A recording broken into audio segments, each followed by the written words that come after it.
Desperate straits, the shadow of death, darkness, claustrophobic, suffocating darkness.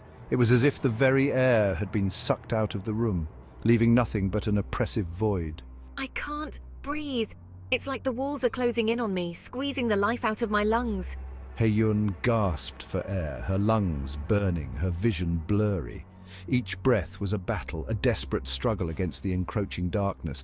The monstrous weight pinning her down was like a mountain, threatening to crush her. It felt as though the very essence of fear had taken physical form, pressing down on her with relentless force. Fear, raw and primal, clawed at her throat. It was a fear that went beyond the physical, reaching deep into her soul and shaking her to the core. This was it, the end. There was no escape, no hope, just the cold, unyielding grip of despair. You thought you could escape me? How naive, how utterly foolish. Mayhab, a grotesque parody of human form, towered over her. His presence was a twisted mockery of humanity, a dark shadow that blotted out all light. His eyes, glowing embers in the darkness, held a chilling amusement. They were the eyes of a predator, relishing the torment of its prey. He reveled in her fear, her helplessness. It was a game to him, a cruel sport that he played with sadistic glee. His laughter, a grating rasp, echoed around them, each sound a nail hammered into her coffin of despair. It was a sound that would haunt her, a reminder of the darkness that had claimed her. A clash of Titans' agility versus brute force. In the heart of the arena, two warriors faced off, each embodying a different approach to combat. One relied on sheer strength, the other on speed and agility.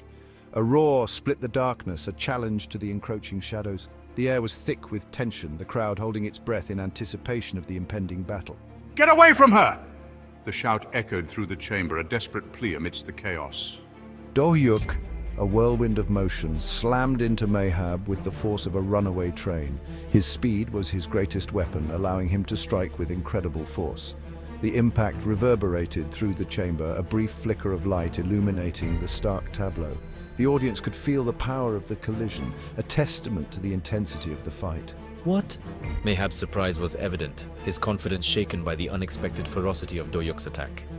Mayhab staggered, caught off guard, his grip on Hee-yun momentarily loosening. This brief lapse was all Do-hyuk needed to press his advantage. Do-hyuk pressed his advantage. His movements a blur. He moved with a speed that seemed almost supernatural, each motion calculated and precise. He was outmatched in size and raw power, but he was faster, more agile. His smaller frame allowed him to dodge and weave, avoiding the powerful blows of his larger opponent. He weaved and ducked, each strike aimed with surgical precision, exploiting the openings in Mayhab's defenses. Every move was a testament to his training and skill, a dance of survival and strategy. Unbending will, the price of survival. In the face of insurmountable odds, the true measure of a hero is revealed. Do-hyuk stood, unwavering, his spirit unbroken despite the chaos that surrounded him. Mayhab roared in anger, his blows growing wilder, more desperate. Each strike was a testament to his fury, a relentless barrage that sought to break Do-hyuk's resolve. Each impact sent tremors through Do-hyuk's body, pain lancing through him like shards of ice. The agony was almost unbearable, yet he stood firm, his determination a shield against the onslaught. I can't give up. Not now, not ever. The thought echoed in his mind, a mantra that kept him going. But he didn't falter. He couldn't. The stakes were too high, the cost of failure too great. Hee-yun's life depended on his strength, his will to fight. Hee-yun's life hung in the balance.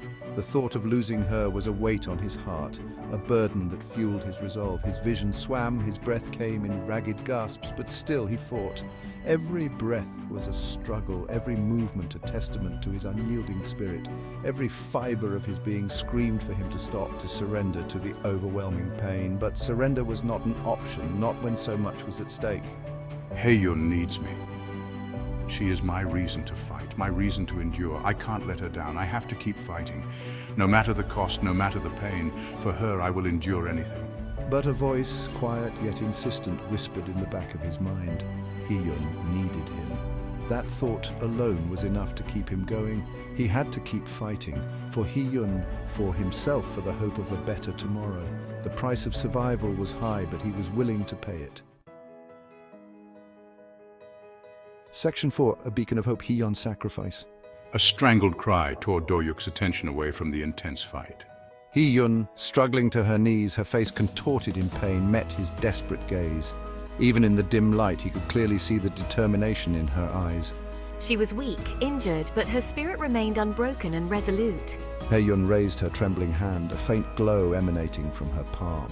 A surge of energy, raw and uncontrolled, erupted from her, bathing the entire chamber in blinding light. Section 5. A desperate gambit outwitting a monster.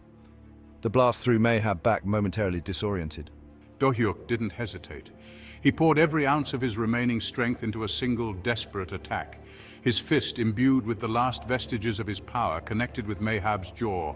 The sound of shattering bone echoed through the chamber. Mayhab, his eyes wide with surprise and pain, crashed to the ground, his massive form still.